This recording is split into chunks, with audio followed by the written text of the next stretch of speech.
welcome back to another episode of What a Myth. Today we will be talking about the myth of the Book of Thoth, with the god Thoth himself, sailor of the crowd. Ahem, I said say hello to the crowd. Hi. So, before we jump into this myth about the book, let's learn about Egypt for our newcomers. First things first, let's learn about the religion. What's the religion like, Thoth? Well, Egyptians are polytheistic, which means they believe in multiple gods like Me and Ra and many others. They worship us in temples that are very large and usually have animal sacrifices to get blessings from us. Very interesting. But what were the economics like? What were the jobs an Egyptian might have? Egyptians built mud brick homes in villages and in the country. Some were farmers, scribes, craftsmen. Their currency was gold, and some people bartered it as well. Very interesting. Now, what is their culture? Like, what were their customs and traditions? The Egyptians' custom was writing, and their values were joy and happiness. Their art was painting, sculptures, architecture, and others.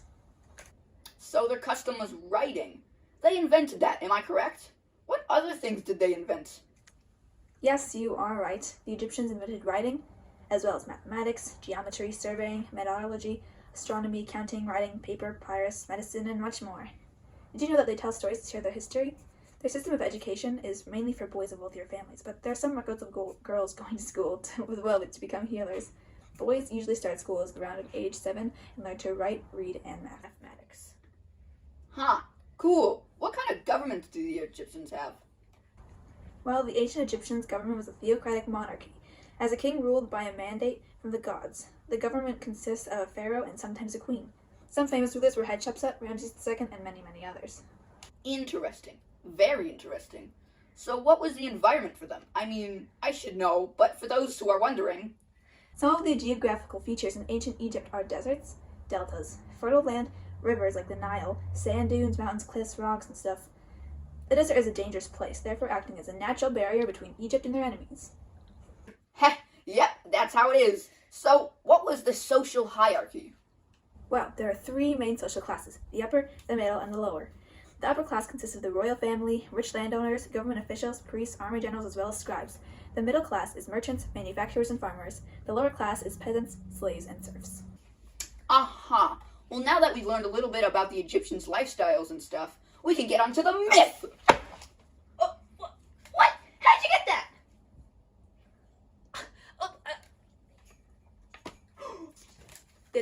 That's my book! How'd you get that? It's technically my book too. I am the god of gods, so... But I wrote it. Just tell people the myth, like we're so... Ramses the Great had a son named Setna, who was learned in all the ancient writings.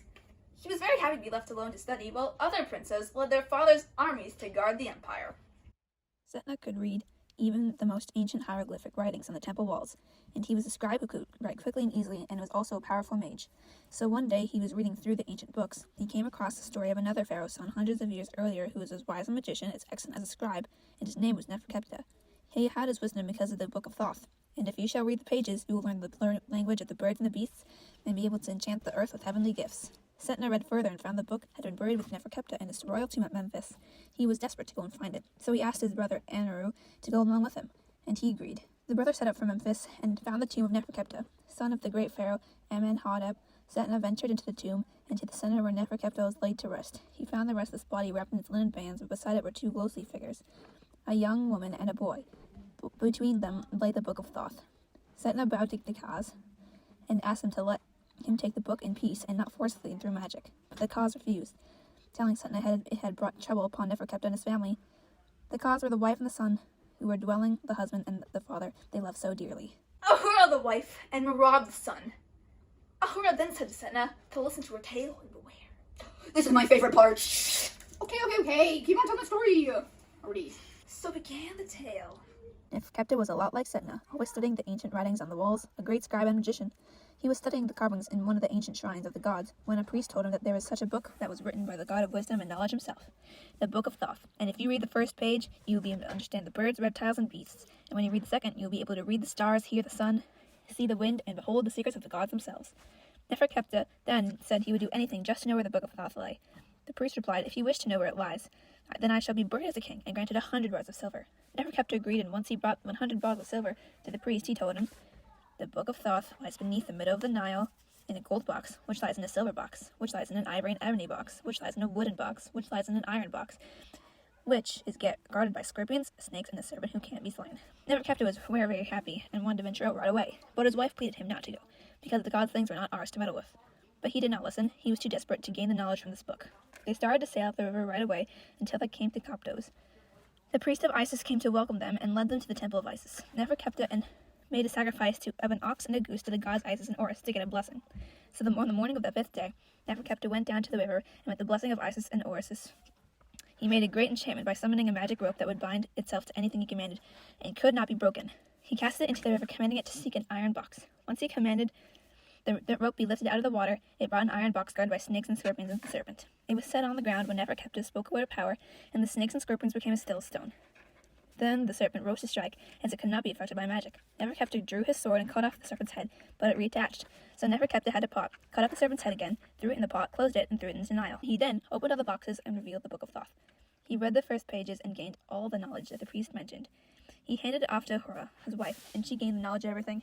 They set sail for home right after, but misfortune overtook them. A strange power seized Merab, which caused him to jump off the boat and drown. Neferkepta raised him from the depths, but could not bring him back to life. Life is only given by Hurrah. Ha! Hear that, suckers? I'm the only one who can give life. You know. Now be quiet. So, Neferkepta rode with Merab's car to speak of what happened. Merab had only said, "Know that Thoth doesn't discover what you've done." Thoth This is the part where I come in. went to Ra. That's me. Although this was a while ago. Shut! Thoth went to Ra, and Ra will now give Neferkepta great sorrow and punishment, like to kill Merab. So basically, they went back to Coptos and buried his body in a tomb. But as they departed from Coptos and passed the place where Merab drowned, the same strange power seized Ahura, the wife, as well. She stepped into the river and drowned, and when Neferkepta raised her from the depths, it was too late. Neferkepta raised the car of her to speak of what happened, but all she says was that Thoth knew what she had done. Neferkepta left the body in Coptos with great sorrow next to Merab. When he arrived back at Memphis, he had also met the same fate and died, holding the Book of Thoth on his chest. He was entombed as a prince, and the cause of his wife and son had come to watch over him. All of this sorrow was only because they took the property of the gods and used it as mortals. Mortals have no claim to the things of the gods, nor that they have claim to the Book of Thoth. But Setna was not afraid, for he knew he was mightier than Neferkepta, and his lust for knowledge took hold of him. He threatened to take it by force, but just then Neferkepta's ka rose from his body and said, "If you wish to take this book, you must win for me in a game of Senate." Setna agreed, so they started to play, and Neferkepta was winning, and each time he got a piece off the board, the deeper Setna sank into the ground beneath him, until his brother brought him his magic staff, and he got raised out of the ground. He grabbed the Book of Thoth and ran under the tomb. When Setna showed his father the book, he said to return it to the tomb, because it destroyed Neferkepta, and would probably destroy you too. Setna ignored his father, and kept the book, studying it for hours on end, learning everything it contained. He grew very powerful. People from all over Egypt came to listen to his wisdom. One day, Setna saw the most beautiful woman he had ever seen passing by. He asked who she was, and someone replied that she was Tabubua, the daughter of the highest priestess. Setna wanted to marry Tabubua, even though he had a wife and children. He sent her a message and didn't do anything until she responded. She eventually invited him into her castle in the city of Bast. She was the daughter of Bast herself. Now, a man can have many wives, but before Tabubua could marry Setna, he had to divorce his wife and feed his children to the lions. Setna was blind by being so desperate that he did those things without even thinking. Listening to the screams and cries of his wife and children, Setna held Tabubua, saying that he had given up everything. But he held not a beautiful woman, but a withered corpse. Darkness claimed him, but when he woke up on the road to Memphis, there was no sign of the city of Bast or Tabubua herself, and Setna knew this was a warning, a nightmare, that unless he returned the book, he would face this fate. Setna hurried home to find his wife and children safe, and to believe that he would give them up so easily in the nightmare was unbelievable to him. He knew he must return the Book of Thoth to Neferkepta. He went to the tomb on his hands and knees and bowed before the tomb of Neferkepta, and the cause. He begged Neferkepta to forgive him. The ka of him appeared and told him to put the book in his hands. But there was still one final thing he must do to be fully redeemed. Setna listened as Neferkepta spoke. He said to bring his wife and son to lay at rest with him, so they could rejoice together. Setna gave him his word and promised to do so. He went up to the Nile at Coptos, and they offered him sacrifice to Isis and Horus and Anubis, the guardian of the dead.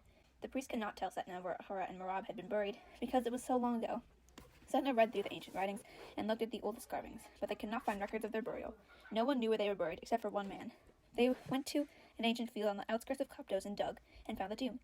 Setna thanked the gods because he knew that the ka of Neferkepta was given power to walk among the living.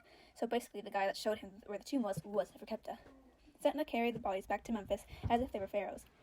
In Memphis, Ramses led a funeral, and once Setna placed them next to Neferkepta, he saw the three castes standing together, smiling at him, and he knew the curse had been lifted.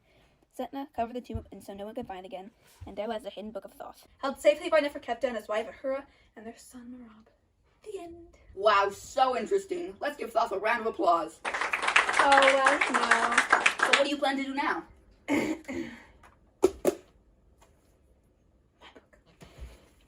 Aha. Well, make sure to have a great rest of your day, and we'll be back next week. Thank you for tuning in this week, and we'll see you again. Good day. Ha! Stop dying! Get out of here!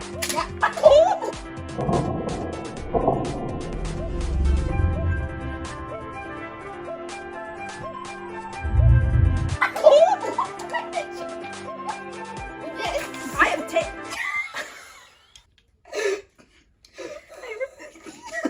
It's made of Hey, pure. you can- Wait.